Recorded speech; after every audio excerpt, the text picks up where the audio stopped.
Hi hello welcome to నా reviews Telugu.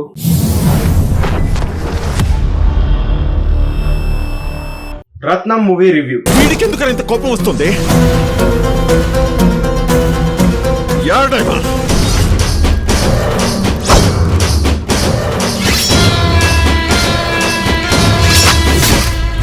రివ్యూలోకి వెళ్లే ముందు మన ఛానల్లో ప్రీవియస్ వీడియో సరిపోదా శనివారం గ్లిమ్స్ డీకోడింగ్ స్టోరీ ప్రెడిక్షన్ చేశానండి. ఆ గ్లిమ్స్ వీడియోలో నాకు మూవీ స్టోరీకి సంబంధించిన ప్రతి పాయింట్ డిస్కస్ చేశాను. ఆ వీడియో ఇంకా చూడని వాళ్ళు ఎవరైనా ఉంటే డిస్క్రిప్షన్ లో లింక్ ఇస్తాను, వెళ్ళి చూసేయండి ఒకసారి. ఓకే, రత్నం మూవీ స్టోరీ విషయానికి వస్తే, చిన్నప్పుడే తల్లిని కోల్పోయిన రత్నం జనాలకి మంచి చేసే ఓ రౌడీ దగ్గర పెరుగుతాడు. అలా పెరిగి అతను కూడా ఓ మంచి రౌడీ అవుతాడు. పెద్దయ్యాక తన లైఫ్ లోకి హీరోయిన్ వస్తుంది. అలా తన లైఫ్ లోకి వచ్చిన హీరోయిన్ సమస్యని సాల్వ్ చేయడానికి హీరో ఎండ్ వరకు కష్టపడతాడు. అసలు హీరోయిన్ కి వచ్చిన సమస్య ఏంటి, ఎందుకని హీరో తనని కాపాడాలనుకుంటాడు, హీరోకి హీరోయిన్ కి మధ్య ఉన్న కనెక్షన్ ఏంటి, ఇదే అండి మెయిన్ ప్లాట్. ఇలాంటి సినిమాలు చాలానే చూసారు కదా, బట్ ఇక్కడ నేను ఒక పాయింట్ క్లియర్ చేద్దాం అనుకుంటున్నా. హీరోకి హీరోయిన్ కి ఉండే కనెక్షన్ లవ్ అయితే కాదు. ఈ మూవీలో ఇంకో డిఫరెంట్ కనెక్షన్ పెట్టాడు, అది బాగుంది, అదే నాకు నచ్చింది. యాక్షన్ సీన్స్ గానీ, ఇంటర్వెల్ కి ముందు వచ్చే ఒక చేస్ సీన్ గానీ, అవన్నీ కూడా నాకు చాలా నచ్చాయండి. మిగతా మూవీ అంతా regular action drama. Director Hari గారిది, విశాల్ గారిది పూజా మూవీ ఒకటి ఉంటుంది. నాకు కొంచెం ఆ మూవీలానే అనిపించింది ఈ మూవీ కూడా. మధ్య మధ్యలో ఆ కొత్త పాయింటే తీసుకున్నారు అని అనుకున్నా, బట్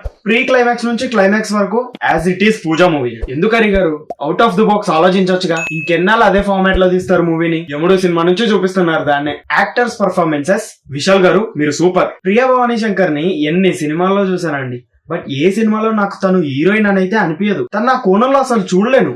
తన ఫ్యాన్స్ ఎవరైనా ఉంటే please excuse me, it's only my personal opinion. నాకు తను నచ్చింది మాత్రం ఓన్లీ దూత వెబ్ సిరీస్ లోనే. బట్ ఫస్ట్ టైం నాకు తను ఒక క్యారెక్టర్ లో పర్ఫెక్ట్ అనిపించింది అంటే అది ఈ మూవీలోనే అండి. యాక్టింగ్ చాలా బాగా చేసింది and music was the major plus అని నేను అనుకుంటున్నా. డిఎస్పీ గారు నాకు వింటేజ్ మ్యూజిక్ కనిపించింది. బ్యాక్గ్రౌండ్ స్కోర్ గానీ, సాంగ్స్ గానీ చాలా బాగున్నాయి. ఎస్పెషల్లీ ఆ డోంట్ వరీ సాంగ్ అయితే నాకు నా చిన్నప్పుడు డిఎస్పీ సాంగ్స్ విన్నట్టు అనిపించిందండి. ఈ మూవీకి నేను ఇచ్చే rating 2.75. Movie was nice, bore అయితే కొట్టదు క్లైమాక్స్ తప్ప. థియేటర్ లో అయితే ఒకసారి చూసే వచ్చండి. పెట్టే మనీకి వర్తా అంటే హాలిడే వచ్చింది, మూవీకి వెళ్ళాలి, ఖాళీగా ఉన్నా మూవీకి వెళ్ళాలి, ఏ మూవీస్ ఉన్నాయిరా బాబు అనుకుంటారు కదా, అలాంటి టైంలో ఈ మూవీకి వెళ్ళిపోండి. పనులన్నీ మానేసుకొని వెళ్ళేంత అయితే ఏం లేదు మూవీలో. So finally Ratnam movie was a regular action drama with a new story plot.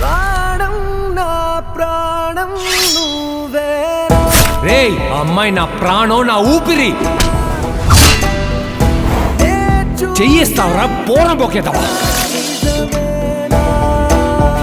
Tiruttani కాదు, వేలూరు కాదు, తమిళనాడు కాదు, కేరళ కాదు,